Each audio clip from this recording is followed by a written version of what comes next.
नमस्कार, पुरंदर न्यूज चॅनलतर्फे आपलं सर्वांचं स्वागत आहे।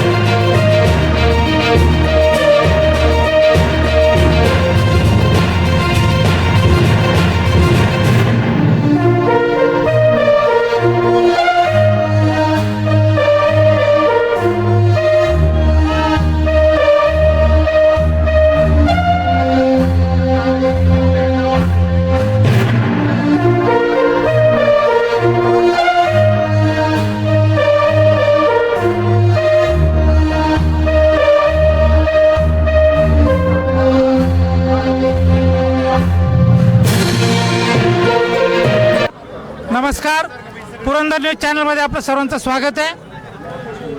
महाराष्ट्राचं कुलदैवत असणाऱ्या खंडोबाच्या सोन्याच्या जेजुरीत आपण आलेलो आहोत। नगरपालिका 2025 जेजूर नगरपालिकेमध्ये संपूर्ण महाराष्ट्राचं लक्ष लागलेलं आहे। गेले अनेक वर्ष ज्यांची या नगरपालिकेवर सत्ता होती असे दिलीपदादा बारबाई यांच्या नेतृत्वाखाली त्यांचे चिरंजीव अनेक वर्ष विरोधी पक्षनेतेपदाचं काम केलेलं जयदीप बारबाई या ठिकाणी नगराध्यक्षपदाचे उमेदवार आहेत। गणेश निकुडे आहेत, रोहिदाजी कुंभार आहेत, अनेक असलमभाई पानसरे आहेत, अनेक नगरसेवक पदाचे उमेदवार या ठिकाणी आहेत। जयदीप शेठ ही नगरपालिकेची 2025ची निवडणूक नगराध्यक्षपदाचे उमेदवार आहे। कोणतं व्हिजन, कोणता विकास तुम्ही नागरिकांसमोर घेऊन जाणार आहात? नमस्कार, अखंड महाराष्ट्राचं कुलदैवत असलेला आपला खंडेराया आणि या खंडेरायाला येणारं भाविक भक्त आणि या खंडेरायामध्ये असणारे निवासी त्या सर्वांची जर गोळाबेरीज आपण जर लोकसंख्येमध्ये केली तर साधारणतः 50,000 लोकसंख्येपर्यंत रोजची तरती लोकसंख्या असते। या लोकांना पिण्याची पाण्याची आवश्यकता आणि रोजच्या घनकचरा असेल किंवा या ठिकाणची येणारी वर्दळ असेल, रस्ते असतील, म्हणजे आमच्या प्रामुख्याने या ठिकाणचं विजन एकच आहे की जेजुरीमध्ये येणारा प्रत्येक भाविक भक्त खंडेरायासाठी येतो। जेजुरीचा तो पाहुणा आहे। जेजुरीकर नेहमी सज्ज असतात पाहुण्याचं स्वागत करायला आणि त्या निमित्ताने व्यापार वृद्धी आणि या गोष्टीकडे देखील व्यापाऱ्यांचं लक्ष दिलं पाहिजे। त्या अर्थाने आपल्याकडे पाणी, चांगल्या प्रकारचे निवासी स्थान आणि स्वच्छता या गोष्टीकडे आमच्या पुढच्या काळामध्ये नियोजन चांगलं असणार आहे। आपल्या समोर या ठिकाणी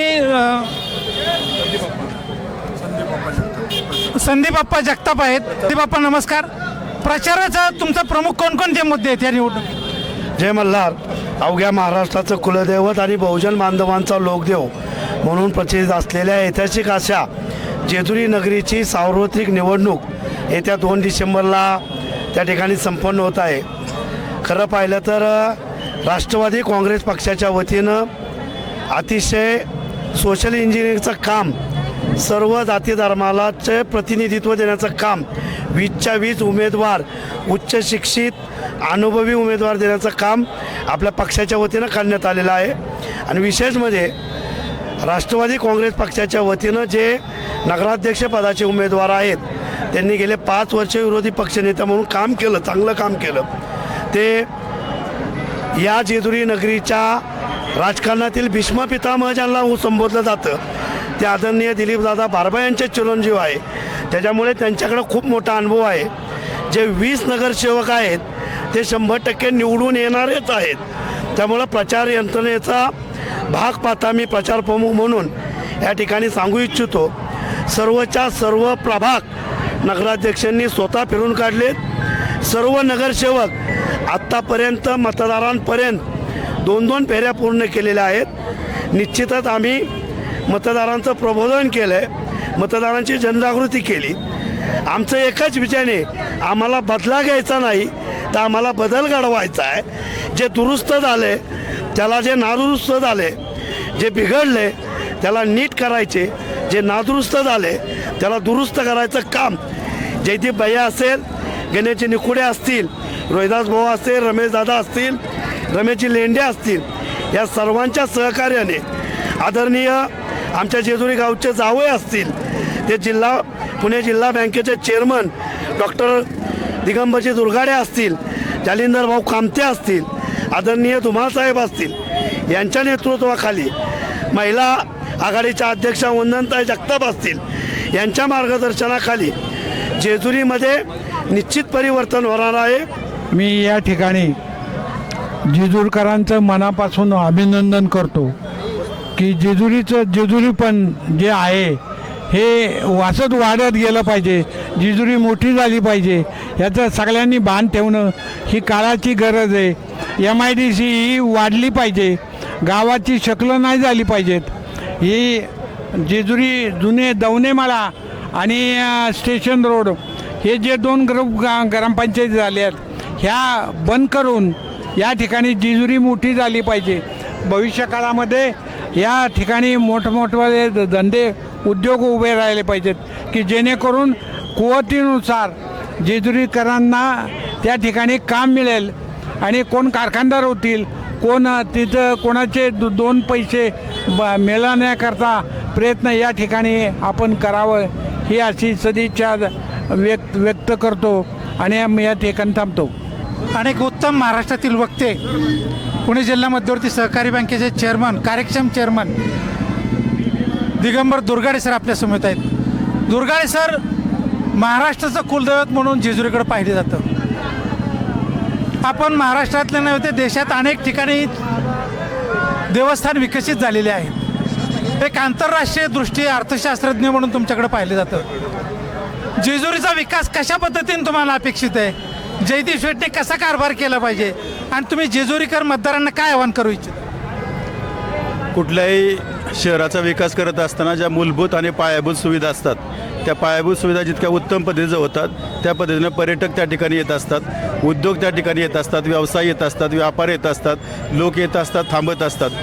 खरं तर जेजुरीचं सगळ्यात महत्त्वाचं पुण्याई म्हणजे मल्हारी मार्तंडाचं या ठिकाणी असणारं निवास. कारण मल्हारी मार्तंडांच्या पवित्र पदस्पर्शानं पावन झालेल्या या जेजुरीमध्ये चांगल्या प्रकारचे रस्ते, उत्तम त्या ठिकाणी गटारं, चांगलं पाणी, आरोग्य, शिक्षण आणि अध्यात्म पर्यटनाच्या दृष्टिकोनातून इथं जेजुरीमध्ये सगळ्या प्रकारच्या भाविकांना उत्तम प्रकारच्या सोयी देणं, शेजारीच त्या ठिकाणी MIDC असल्यामुळं MIDCमध्ये चांगल्या प्रकारचे उद्योग त्या ठिकाणी आले. त्या जेजुरीमध्ये राहणाऱ्या लोकांची संख्या त्या ठिकाणी वाढेल, व्यापार वाढेल, उद्यम वाढेल, व्यवसाय त्या ठिकाणी वाढेल, शिक्षण संस्थाही चांगल्या प्रकारच्या त्या ठिकाणी डेव्हलप होतील आणि त्याच्यातून अर्थार्जन, इकॉनॉमी त्या ठिकाणी जेजुरीची बदलू शकते.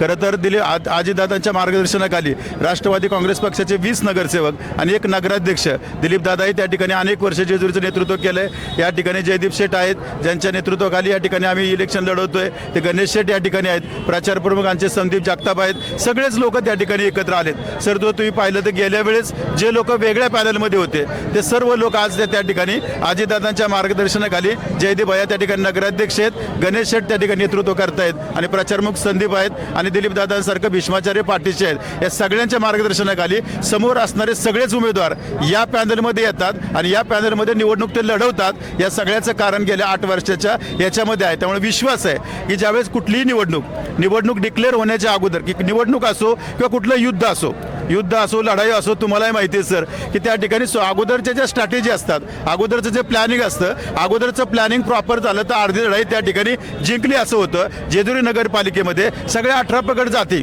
सगळ्या प्रकारचे लोक त्या ठिकाणी एकत्र आलेत, व्यापारी आलेत, उद्योजक आलेत आणि सगळे एकमेकाच्या विरोधात असणारे सर्व लोक एका ठिकाणी आलेत. एका जीवानं, संघटितपणानं, ताकदीनं त्या ठिकाणी इलेक्शन लढवत आहेत. त्यामुळे इलेक्शन सुरू होण्याच्या अगोदरच अर्धी लढाई त्या ठिकाणी जिंकलेली आहे. राहिलेली अर्धी लढाई त्या ठिकाणी मतदार राजा त्या ठिकाणी जिंकल्याशिवाय राहणार नाही, मी एवढंच सांगतो.